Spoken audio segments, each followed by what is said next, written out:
Assalamualaikum warahmatullahi wabarakatuh. Selamat siang, selamat pagi, dan selamat malam. Di sini kita akan membahas tentang sekolah efektif, yaitu salah satu materi di manajemen sekolah, yaitu apa itu yang dimaksud dengan sekolah efektif. Nah, minggu kemarin kita review, kita membahas masalah tentang hakikat manajemen sekolah dan apa saja yang dilakukan di dalam manajemen sekolah, tujuan-tujuan manajemen sekolah, peran-peran tugas dan wewenang manajemen sekolah. Untuk pertemuan kali ini kita nanti akan membahas tentang sekolah efektif. Apa itu yang dimaksud dengan sekolah efektif? Nah, pada materi hari ini akan ada materi yaitu sekolah sebagai suatu sistem, pengertian sekolah efektif, konsep sekolah efektif, ciri-ciri sekolah efektif, karakteristik sekolah efektif. Dan yang terakhir adalah kepemimpinan sekolah yang efektif. Jadi yang pertama, sekolah sebagai suatu sistem. Sekolah sebagai suatu sistem itu yang pertama meliputi input, proses, dan output. Jadi input itu adalah manusia, uang, money, material, metode, metode, dan mesin-mesin. Manusia dalam arti apa? Sumber daya manusianya. Apakah siswa tersebut berasal dari SD yang favorit, SMP yang favorit, SMA yang favorit, atau siswa-siswa yang memperoleh hasil UN yang tinggi. Uang money tentunya biasanya yang bayarnya yang besar adalah yang swasta, kaitannya dengan boarding school itu sangat mahal karena ada uang kos tempat tinggal, terus ada tempat makan, terus yang selanjutnya adalah material. Material itu adalah sarpras, sarana prasarana yang digunakan. Terus metodenya adalah merupakan metodenya metode apa yang digunakan? Oh, ternyata menggunakan metode teleconference. Seperti sekarang ini pembelajarannya online. Mesin-mesinnya menggunakan mesin yang terbaru, LCD terbaru, menggunakan sistem Android, bahkan mungkin menggunakan iPhone, itu akan sangat mahal sekali. Selanjutnya adalah proses. Proses berlangsungnya sekolah pada intinya adalah berlangsungnya pembelajaran. Jadi proses pembelajarannya ada bermacam-macam, yaitu yang pertama proses KPM biasa yang dikenal mungkin bisa dikatakan full day school. Terus ada sekolah yang dilaksanakan pada hari Senin sampai Sabtu seperti biasa, tapi jam 7 sampai jam 2 atau jam 1 udah selesai, atau full day school yang Senin sampai Jumat tapi mulai jam 7 selesai jam 4 sore. Dan proses ini bermacam-macam, ada setiap sekolahan mempunyai kebijakan masing-masing atas proses yang terjadi. Kalau yang negeri biasanya sudah mengacu ke pemerintah yaitu full day school. Terus selanjutnya output sekolah yaitu berupa kelulusan siswa, output yang berfokus pada siswa-siswa yang memiliki kompetensi baik. Ini biasanya diwujudkan dengan yang disebut dengan tracer study. Apa itu yang dimaksud dengan tracer study? Tracer study itu kita mencari informasi, contohnya UNES, mahasiswa UNES itu kita tracer. Ternyata apa? Oh, ternyata 80% sesuai dengan bidangnya. Oh, sedangkan yang 20% itu bekerja tidak seperti bidangnya. Itu adalah merupakan salah satu hal yang berbeda, yang beda-beda. Jadi output itu seperti itu. Oh, SMA tertentu, SMA A, oh 80% jadi kedokteran, maka output dari sekolahan ini menyebabkan proses dari input proses ini akan menghasilkan output yang bagus. Jadi antara sekolah yang satu, perguruan tinggi negeri itu mempunyai sistem seperti ini. Ada input, ada proses, maka akan menghasilkan output yang bagus. Definisi dari sekolah efektif, yaitu sekolah efektif adalah sekolah yang mampu memberdayakan setiap komponen penting sekolah, baik secara internal maupun eksternal dalam rangka pencapaian visi, misi, tujuan sekolah efektif dan efisien. Jadi visinya apa? Tujuan sekolah itu mempunyai visi yang berbeda-beda, ada berorientasi ke akademik, ada yang berorientasi ke ekstrakurikuler, ada yang berorientasi ke pekerjaan. Salah satunya adalah SMK. Nah, sekolah efektif sebagai sekolah yang memiliki kemampuan itu memaksimalkan fungsi sekolah atau sejauh mana sekolah dapat menjalankan fungsinya ketika diberi sejumlah input sekolah. Jadi konsep sekolah efektif yang pertama adalah asas terpenting dalam pengelolaan pendidikan. Menuju sekolah efektif adalah semua anak dapat belajar. sekolah sebagai tempat belajar yang memiliki kewajiban untuk menyelenggarakan pengalaman pembelajaran yang bermutu, adanya keterkaitan antara perumusan apa yang harus dicapai, efektivitas sekolah menunjukkan pada tingkat kesesuaian antara hasil yang dicapai. Yang kelima adalah efektivitas sekolah juga terkait pula dengan kualitas, adanya lulusan yang kompeten. Maka adanya ujian nasional atau adanya ujian sekolah itu menjadi evaluasi. Apakah guru itu mengajar dengan baik, mengajar sesuai dengan kompetensinya, apakah anak-anak itu mencapai nilai KKM atau standar kriteria minimal dalam suatu menilai. Jadi ketika pembelajaran itu tidak tercapai, maka ada remedial supaya dia bisa mencapai kompetensi tersebut. Kalau tidak lulus ya nanti otomatis tidak akan nyampe lulus gitu. Ciri sekolah efektif yang pertama adalah tujuan sekolah jelas dan spesifik.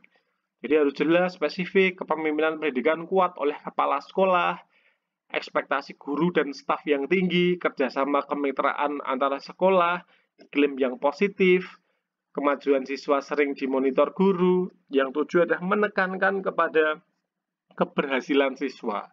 Yang delapan yang terakhir, komitmen yang tinggi dari SDM sekolah terhadap program pendidikan. Jadi kalau kita lihat ke-8 ini adalah sekolah yang efektif. Dan biasanya sekolah-sekolah yang efektif itu terakreditasi oleh Badan Akreditasi Nasional Sekolah itu A, karena dia mempunyai kriteria-kriteria itu. 8 ini otomatis terpenuhi. Salah satu contohnya guru harus sesuai dengan kriteria mengajar. Kalau guru biologi ya dia harus S1 biologi. Guru olahraga harus S1 olahraga, tidak boleh dibolak-balik. Kalau negeri kemungkinan kalau data kita lihat sudah 95%. Tetapi kalau swasta ada yang sering berbeda. Guru kimia karena gurunya cuma satu, ngajarnya sedikit, kimia dia ngajar fisika. Dan itu tidak tepat, itu tidak sesuai dengan standar atau sekolah yang efektif. Jadi karakter sekolah efektif salah satunya adalah professional leadership, supervision and goal, learning environment, learning, purposeful teaching, positive reinforcement, monitoring progress, popular responsibility. Terus yang selanjutnya homeschool partnership parental involvement their children learning. Terus yang terakhir adalah learning organization school based staff development. Jadi ini adalah breakdown dari 8 yang tadi. Kita lihat adalah kepemimpinan profesional, berbagi visi, lingkungan belajar, suasana yang bagus, tujuan, pengajaran, pengaturan, dan pemantauan kemajuan, serta hak dan tanggung jawab. 9 keterlibatan sekolah dan kemitraan. 10 itu adalah pengembangan staf sebagai dasar organisasi pembelajaran sekolah. Jadi silahkan kalian lihat apakah sekolah kalian itu masuk dalam sekolah yang efektif atau tidak di dalam manajemen sekolah. Silahkan kalian introspeksi diri, apakah dari awal kalian sekolah dari TK atau PAUD, dari SD, SMP, sampai ke SMA, bahkan sampai perguruan tinggi. Apakah sekolah kalian ini masuk ke dalam kategori atau sekolah efektif? Karena kalau kalian berpindah-pindah sekolah yang dari negeri swasta itu justru malah kan bisa membandingkan. Oh ternyata kementerian seperti ini. Kementerian kalau kalian sekolah di MAN atau sekolah di SMA itu akan jelas berbeda karena MAN itu dikelola oleh Depak ya, Departemen Agama, sedangkan Kemendikbud itu dikelola oleh mengelola SMA-SMA negeri yang biasa. Jadi kurikulumnya jelas berbeda. Terus tambahan mata pelajarannya itu juga berbeda, di SMK juga berbeda. Maka penting bagi kalian untuk mengetahui apakah sekolah yang kalian lakukan sekolah 12 tahun itu, sekolah wajib belajar 12 tahun itu sekolah efektif atau tidak. Karakter sekolah efektif yang selanjutnya kita bahas, yang pertama adalah input dukungan atau kondisi yang mendukung. Yang keempat adalah iklim sekolah, yang keempat adalah proses pengajaran guru. Input dukungan itu tentunya ya tentang sumber daya manusia. Ketika kita sudah mendapatkan sumber daya manusia yang bagus, tentunya ini akan membuat sekolahan itu lebih enak menyampaikan kompetensi atau pembelajaran. Tapi tidak luput dari itu, seorang guru ketika mendapatkan murid dengan kondisi ekonomi yang berbeda, kondisi masalah keluarga yang berbeda-beda, guru harus mempunyai 1000 cara untuk memberikan masalah itu. Terus kondisi yang mendukung iklim sekolah, kondisi dan iklim itu hampir mirip-mirip. Salah satu contohnya kondisi yang mendukung, alangkah baiknya sekolahan itu di daerah tempat yang sepi, yang itu bisa fokus ke suatu kegiatan pembelajaran yang efektif dan efisien. Ketika di situ ada jalan, ada sering motor lewat, ada orang konser musik, maka sekolahnya eh, tidak akan fokus, tidak akan bagus. Jadi iklim sekolahnya menjadi iklim sekolah yang jelek. Ketika kamu masuk terganggu bising suara yang ada di luar. Terus yang terakhir adalah proses pengajaran guru. Jadi guru ini menjadi salah satu hal yang luar biasa sekali. Tentunya SMA-SMA yang favorit tentunya akan memilih guru-guru yang berkompeten, guru-guru yang berprestasi di bidangnya masing-masing. Mapel geografi, mapel matematika, fisika, sejarah, guru-guru yang berkompeten. Guru-guru yang banyak masalah, guru-guru yang mungkin ngajarnya tidak sesuai dengan RPP itu otomatis tidak akan masuk di SMA-SMA yang favorit dengan kategori sekolah yang efektif. Selanjutnya yang terakhir dari materi ini adalah kepemimpinan sekolah efektif. Jadi kepemimpinan adalah aspek terpenting dari organisasi melalui penanganan perubahan dan manajemen yang dilakukan sehingga dapat memberi dampak positif perkembangan kepada organisasi. Dalam setiap tahun, setiap semester, atau bahkan setiap bulan, pemimpin ini harus mengevaluasi anak buahnya, meliputi yang ada struktur organisasi yang ada di bawahnya.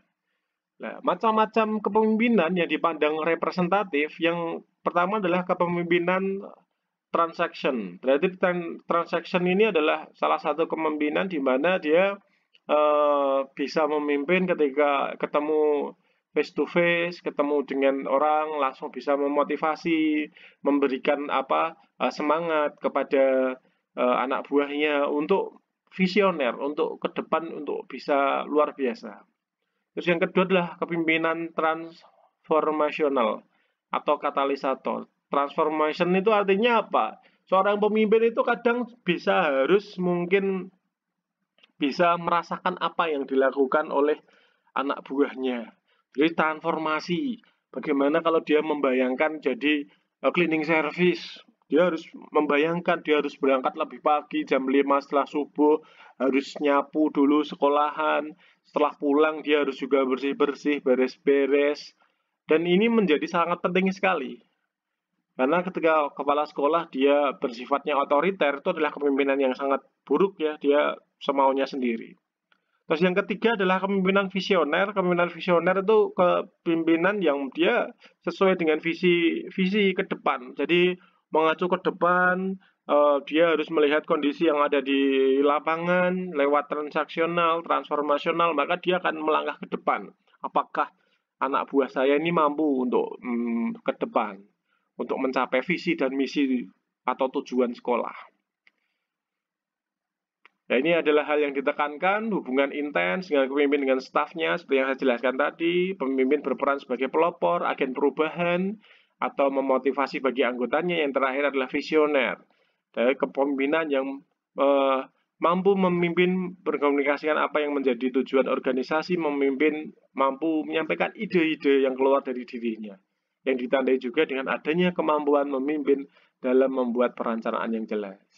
Jadi ciri-cirinya adalah memiliki integritas pribadi, memiliki antusias terhadap perkembangan lembaga dan yang diemban, mengembangkan kehangatan budaya dan iklim organisasi, memiliki ketenangan dalam manajemen sekolah.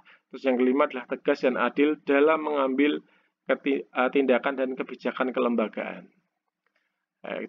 Ketika melihat ini, apa yang kita lakukan? Gambar yang pertama adalah coret-coret. Oh, ini jelas paling kalian juga tidak setuju ya. Ini alangkah baiknya kita sumbangkan ke adik-adik kelas atau anak yang membutuhkan daripada kita coret-coret. Yang selanjutnya 2020 tidak ada lagi saatnya perpeloncoan. Jadi kita sudah ospek harus menjadi lebih maju. tolak mati muda akibat tawuran, apalagi ini tawuran ya, anak-anak SMK ini yang sering tawuran ya, karena tawuran itu merupakan hukum pidana ya, hukum pidana. Jadi sangat jangan sampai, apalagi narkoba itu adalah sesuatu hal yang harus kita jauhi. Bagaimana dengan ini gambar yang di sini, gambar yang pertama yang sebelah kiri orang memegang medali, juara olimpiade tertentu gitu ya. Sen nasional, otomatis ini akan bersemangat sekali, prestasi yes, harus jujur. Jadi sekolahan dan perguruan tinggi sangat luar biasa apresiat sekali terhadap siswa-siswa yang mempunyai jiwa prestasi yang sangat unggul. Oke, demikian untuk perkuliahan kali ini. Besok nanti minggu depan akan diberikan tugas yang lain atau mungkin mata kuliah yang lain. Semoga bermanfaat. Sekian dari saya. Salam konservasi, tetap semangat. Sekian, wassalamualaikum warahmatullahi wabarakatuh.